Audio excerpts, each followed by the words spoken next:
So this is my 120 gallon rainbow tank, and the second biggest mistake I've ever done in the hobby was mix the sand and pebbles in the substrate of this tank.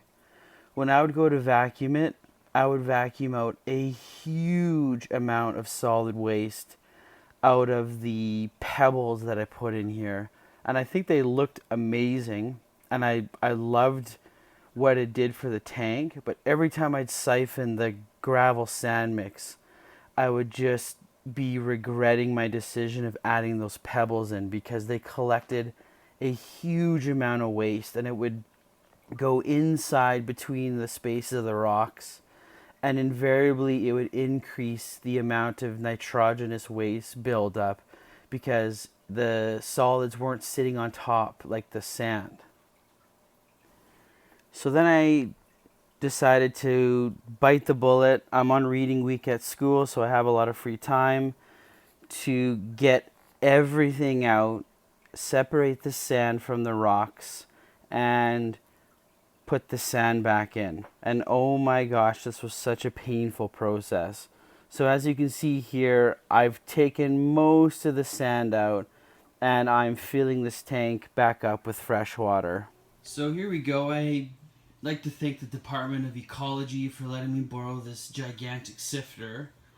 And under the watchful gaze of my biggest critic here, I'm going to try and get all these rocks out of the sand. If I do anything wrong, my son will be sure to let me know. This bucket, probably 80 pounds. I could barely lift it. So I'm going to do a little time lapse here, and let's get all these rocks out, and I'm going to be so excited when this is finally done. That is not going to work. I did get some of the sand through, but I'm going to try and zoom in here. A lot of the sand is sticking, adhering to the rocks. So I'm going to have to get some water and rinse this with water. The problem is that if I use fresh water from the tap, which I have in the basement here, it's going to nuke a lot of the nitrifying bacteria I have in the sand and on the rocks, which I don't want to do, but I'm not sure I'm going to be able to get enough fresh water dechlorinated to do this properly. So I think I'm just going to have to nuke most of the beneficial bacteria in here, which I really didn't want to do, but it seems like it's inevitable at this point. Okay, I thought of a new plan. I'm going to take some prime. I'm going to add 1 mil of prime using this disposable pipette.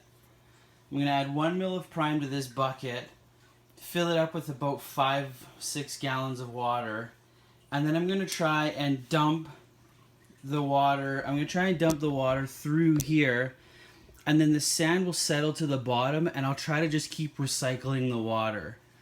And that way I don't nuke all the bacteria. I'm going to give it a whirl here and see how it goes. The first question I want to ask for this video is, what do you guys think of 100% sand? Take the poll at the top right corner of your screen. The second question is, what's your guys' favorite substrates and why? Obviously, you know by now I'm a huge fan of sand, and I don't have any plants in these two big tanks, but what to you is your favorite substrate? Let me know in the comments.